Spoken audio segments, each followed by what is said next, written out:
Hello, welcome to tech शर्मत। आज के सेशन में हम IBMI से डेटा ट्रांसफ़र कैसे होता है ये प्रोसेस डिस्कस करेंगे।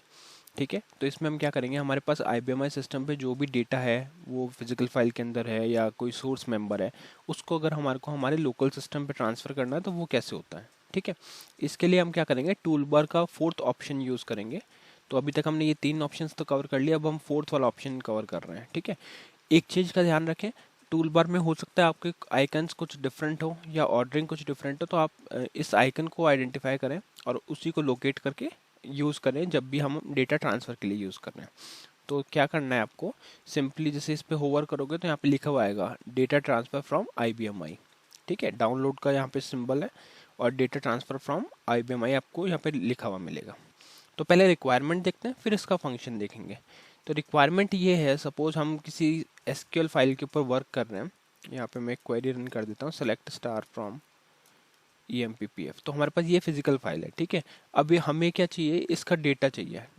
तो डेटा एक तो जैसे हमने वो clip to copy to clipboard वाला देखा था, तो उस केस में तो क्या होता है, हमारे को एक स्क्रीन का ही डेटा मिलेगा। अगर सेकेंड स्क्रीन चाहिए तो फिर से कॉपी करना पड़ेगा।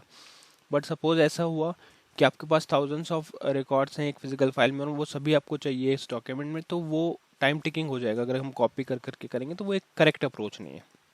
तो उसके लिए हम क्या करते हैं, ये डेटा ट्रांसफ़र वाला ऑप्शन यूज़ करते हैं। तो अभी तो जैसे हमारे पास सिर्फ 5 रिकॉर्ड्स हैं फाइल में, बट अगर ज़्यादा भी हों हमारे पास रिकॉर्ड, उस केस में भी हम इसको यूज़ कर सकते हैं डेटा ट्रांसफ़र को। तो अब हम क्या करेंगे, इस फाइल के डेटा को एज इट इज़ एक एक्सेल शीट में डाउनलोड करने वाले हैं। तो देखते हैं कैसे होगा वो डाउनलोड। डाउनलोड करने के लिए आपको क्या करना है, सिंपल इस बटन पे क्लिक करना है। अगर आपको ये एक्शन में यहाँ पे ऑप्शन नहीं मिल रहा तो आप यहाँ पे एक्शंस पे जाएंगे, तो यहाँ पे भी आपको एक ऑप्शन मिलेगा, डेटा ट्रांसफ़र टू IBMI और डेटा ट्रांसफ़र फ्रॉम IBMI। ठीक है, तो अभी हम यहाँ से डायरेक्ट इस पर क्लिक करते हैं, डेटा ट्रांसफ़र फ्रॉम IBMI। तो इस पर क्लिक किया मैंने। जैसे ही आप क्लिक करोगे तो यहाँ पे ये आपके सिस्टम को ऑटोमेटिकली पिक कर लेगा। जैसे अभी हम pub400 यूज़ कर रहे हैं तो यहाँ पे pub400.com आ रहा है। अब हमें यहाँ पे क्या करना होता है, फाइल का नेम डालना होता है। तो एक ऑप्शन तो ये है आपके पास, जैसे यहाँ पे अगर मैं ब्राउज पे क्लिक करूँगा तो ब्राउज की एक विंडो ओपन हो जाएगी। वहाँ से हम किस, जैसे ये आप देखोगे पूरा आपका जो PF का स्ट्रक्चर जो भी वहाँ पे आपकी लाइब्रेरी में स्टोर्ड है, ये मेरी लाइब्रेरी शेयर में, तो उसमें क्या क्या फाइल्स बने हुए हैं वो सब ये शो कर रहा है। ठीक है, तो एक तो वे ये है कि यहाँ से आप सीधा उस फाइल को सिलेक्ट कर लो जिसे भी आपको यूज़ करना है। जैसे अभी अगर मैं इसको सिलेक्ट करूँगा तो ये दिखा रहा है shurmit/AMPPF। ठीक है, तो एक वे तो ये है, या फिर मैं आपको डायरेक्ट बता देता हूँ कि किस तरह से लिखना होता है। आपको लिखना है लाइब्रेरी का नेम स्लैश फाइल का नेम। ठीक है, इसमें सोर्स फाइल का नेम नहीं देना, सिर्फ हमें लाइब्रेरी का नेम देना है और फाइल का नेम देना है। इतना हो गया। उसके बाद में डेटा ऑप्शंस पे क्लिक करना है। तो अभी हम यहाँ पे क्या बता रहे हैं कि किस फाइल से हम डेटा ट्रांसफर कर रहे हैं। ठीक है, तो हमने बता दिया कि शर्मित वन लाइब्रेरी से EMPPF का डेटा हमें चाहिए। डेटा ऑप्शंस में आप जा सकते हो, यहाँ आप अपनी क्वेरी स्पेसिफाई कर सकते हो। अगर जैसे उस पूरी फाइल में से कुछ स्पेसिफिक कंडीशन के लिए हमारे को डेटा रिट्रीव करना है तो वो यहाँ आप डाल सकते हो। वैसे ही जैसे क्वेरी हम वहाँ DB2 में यूज़ करते हैं, वैसे ही सिलेक्ट फील्ड में डाल सकते हो, वेयर, हैविंग, ऑर्डर बाय, ये सब इन्फॉर्मेशन यहाँ से प्रोवाइड कर सकते हो। फिर आपको इस पे अगर आप डिटेल्स का चेक करोगे तो आपको और इन्फॉर्मेशन मिलेगी। ये आपको पूरी फील्ड वगैरह बताएगा क्या क्या फील्ड है यहाँ पे अवेलेबल। ठीक है, और वेयर में आपको ये सिलेक्ट करना, ये वेयर में बता दिया। फंक्शंस भी शो कर रहा है, having, order by, group by. तो ये यहाँ पे से डिफरेंट डिफरेंट ऑप्शन है जो आप सेलेक्ट कर सकते हो यहाँ से। जैसे EMP ID, EMP नेम, तो ये सिलेक्ट हो गया EMP नेम, और फिर इसको अप्लाई करेंगे, ओके करेंगे तो ये EMP नेम ले आएगा यहाँ पे। ठीक है, हमें टाइप भी करने की नीड नहीं है, बट अभी के लिए हम सारे डेटा को ही फैच कर रहे हैं। तो मैंने स्टार किया यहाँ पे वापस से और ओके किया। ये हो गया हमारा, सिस्टम को हमने बता दिया कि कौन सी फाइल से डेटा फैच करना है। अब कहाँ पे हमारे को वो डेटा स्टोर करना है, तो आउटपुट डिवाइस पे आप क्लिक करोगे। यहाँ पे डिफरेंट डिफरेंट वेज होते हैं। एक्टिव एक्सेल स्प्रेडशीट, इसमें क्या होता है, अगर आपने पहले से कोई एक्सेल फाइल को ओपन किया हुआ है तो ये डायरेक्टली उसके अंदर ही डेटा ट्रांसफर कर देगा। Active Excel spreadsheet, active Calc spreadsheet, ये कैल्क स्प्रेडशीट के लिए रहता है। फाइल डिस्प्ले, तो इसमें हम क्या करेंगे, इसको आप ऐसे ही क्लोज करके यहाँ पे डिटेल्स पे डायरेक्ट क्लिक करोगे। डिटेल पे क्लिक करने के बाद में यहाँ से हम सिलेक्ट कर सकते हैं, ये सारे ऑप्शंस रहते हैं हमारे पास। .csv चाहिए तो आप ये सिलेक्ट कर सकते हो, .txt चाहिए, है ना, जो भी फाइल टाइप आपको चाहिए। जैसे अभी के लिए मैं ये सिलेक्ट कर रहा हूँ माइक्रोसॉफ्ट एक्सेल डॉट एक्सएलएस, इसको मैंने सेलेक्ट कर दिया। अब हम यहाँ पे से हम सेलेक्ट कर सकते हैं, अगर आपको न्यू फाइल बनानी है तो आप create new file, overwrite existing file, अगर पहले से कोई फाइल है उसको ओवरराइट करना है तो ये ऑप्शन लोगे, क्रिएट और overwrite file even if empty result set. तो अभी के लिए हम इसको सेट करते हैं क्रिएट न्यू फाइल पे, कि मैं न्यू फाइल बनाना चाहता हूँ, ठीक है। और ये एडवांस ऑप्शंस भी आप चेक कर सकते हो, कॉलम नेम नन, जो भी आपको इसमें से चेंजेस करना, स्पेसिफाई स्टार्टिंग पोजीशन कहाँ से स्टार्ट करना, ये सब बेसिक जो इन्फॉर्मेशन आप अपनी रिक्वायरमेंट के अकॉर्डिंग चेंज कर सकते हो। अब एक चीज़ बहुत इंपॉर्टेंट है, अगर आपने जो फाइल डाउनलोड की है उसको आप वापस अपने सिस्टम पे अपलोड करने का प्लान कर रहे हो बाद में भी, जैसे मान लो अभी मैंने कोई फिजिकल फाइल इसमें अपने सिस्टम पे लिया और फिर वापस से मैं उस फिजिकल फाइल में कुछ चेंजेस करके उसके डेटा में वापस अपलोड करने का प्लान कर रहा हूँ, तो उस केस में हमें ये बॉक्स चेक करना पड़ेगा, इसको सिलेक्ट करना पड़ेगा, सेव क्लाइंट डिस्क्रिप्शन। अगर आप ये सिलेक्ट नहीं करोगे तो आपकी डॉट FDFX फाइल नहीं बनेगी, और जब भी हम सिस्टम पे वापस कुछ अपलोड करते हैं तो हमें उस टाइम पे डॉट FDX फाइल की रिक्वायरमेंट होती है। तो ध्यान रहे, अगर आपको अपलोड करना है वापस से तो आपको ये फाइल, ये वाला ऑप्शन सेलेक्ट करना होगा। अपलोड नहीं करना तो उस केस में आप इसको अनसेलेक्ट कर दोगे और डायरेक्ट ओके कर दोगे। बट हमेशा मैं यही रिकमेंड करूंगा कि डॉट FDFX भी साथ में डाउनलोड कर लो, जिससे कि क्या है, अगर कभी रिक्वायरमेंट होती भी है तो हम उसको सीधा वहां से अपलोड कर सकते हैं। तो ये सिलेक्ट कर दिया, save client file description, browse पे क्लिक करना है, और ब्राउज पे क्लिक करने के बाद में यहाँ आप अपना नेम दे सकते हो FDFX का, कि FDFX को क्या नाम देना है। तो जैसे मैंने यहाँ पे दे दिया EMPPF और इसको ओके कर दिया, तो ये यहाँ पे डिस्क्रिप्शन देख रहे हो डॉट FDFX। फिर यहाँ पे जो हम नेम देते हैं वो देते हैं हमारे फाइल का, कि फाइल का नेम क्या होगा। तो इसको मैं यहाँ पे देता हूँ, ओके सॉरी, यहाँ पे से हम इसको सिलेक्ट करेंगे EMPPF। तो ये तो हो गया हमारा FDFX का नेम, ठीक है। इसके बाद में आप इसको ओके कर दोगे तो आपकी FDFX फाइल बनेगी EMPPF नेम से ही। आप कोई सा भी नेम सेलेक्ट कर सकते हो, फिर ओके करना है। अब इस जगह पे हम फाइल का नेम देते हैं। एक तो हमारे अभी हम क्या कर रहे हैं, दो फाइल डाउनलोड कर रहे हैं, एक FDFX और एक नॉर्मल एक्सेल। तो उसके लिए यहाँ पे आप सिंपल, या चाहो तो ब्राउज कर सकते हो कि कहाँ पे आपको वो सेव करना है, ठीक है। अभी के लिए मैं इस पाथ पे सेव कर रहा हूँ यूजर्स, ये मेरा लोकेशन है, इसके डेस्कटॉप पे मैंने सेव किया है EMPPF पे, ये हो गया। उसके बाद में फॉर्मेट ऑप्शंस अगर आप चाहो तो ये भी कर सकते हो, date format, slash, time format, decimals. ये अगर इन्फॉर्मेशन आपको कोई चेंजेस की नीड है तो यहाँ से आप इसमें से सिलेक्ट कर सकते हो और ओके कर सकते हो अप्लाई करके, ठीक है। इतना हो गया, और फिर आपको सिंपल स्टार्ट ट्रांसफर पे क्लिक करना है। तो अभी हमने क्या किया, हमने पहले सिस्टम को बताया कि कौन सी फाइल पिक करनी है, कोई क्वेरी रहेगी तो यहाँ पे से क्वेरी सिलेक्ट कर सकते हैं, और फाइल वाले ऑप्शन में हमने सेलेक्ट कर लिया कि हमारे को एक न्यू फाइल बनानी है, तो ऑटोमेटिकली यहाँ पे आपको फाइल दिखा रहा है, तो न्यू फाइल बन जाएगी।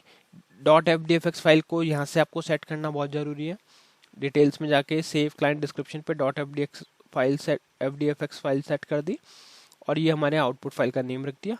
अब हम रेडी है इसको डाउनलोड करने के लिए। उससे पहले मैं डेस्कटॉप पे दिखा देता हूँ, अभी के लिए हमारे पास कोई फाइल यहाँ पे स्टोर नहीं है, तो मैं इसको रिफ्रेश करता हूँ, और अब हम डाउनलोड करेंगे फिर उसको स्टोर कर देंगे, ठीक है। तो मैंने यहाँ पे किया स्टार्ट ट्रांसफ़र, कुछ टाइम लेगा, और यहाँ पे आपको मैसेज मिला transfer request is complete, transfer statistics, ये इतना सेकंड्स में ही हो गया ये, और रोज ट्रांसफर 5, तो हमारे फाइल में 5 डेटा ही था, तो इसको करते हैं ओके।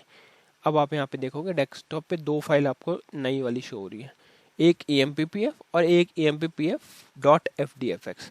तो ये वाली जो फाइल है ये हमने FDFX फाइल बनाई थी वो है, और जब भी हम सिस्टम पे वापस से कुछ अपलोड करेंगे तो उस टाइम पे हमारे को ये फाइल की नीड रहेगी। और ये वाली जो फाइल है इसमें हमारा एक्चुअल डेटा है, तो इसको ओपन करके देखते हैं इसमें डेटा किस तरह से आ रहा है।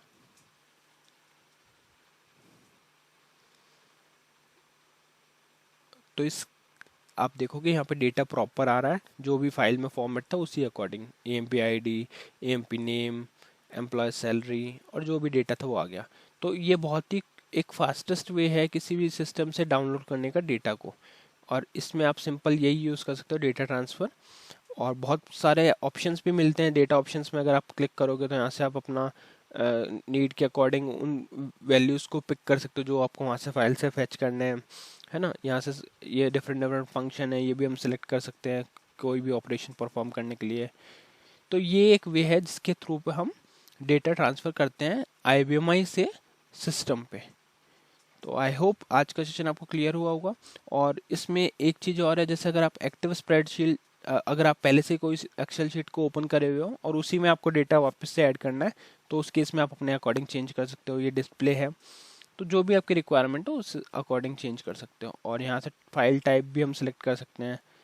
फाइल टाइप क्या है, अगर .csv चाहिए तो CSV ले सकते हैं, .txt, ठीक है। ये सब जो फाइल है उनके टाइप है, वहाँ से आपकी रिक्वायरमेंट के अकॉर्डिंग। यूजुअली हम क्या करते हैं, माइक्रोसॉफ्ट एक्सेल .xls को सिलेक्ट कर लेते हैं या CSV को सिलेक्ट करते हैं, ठीक है।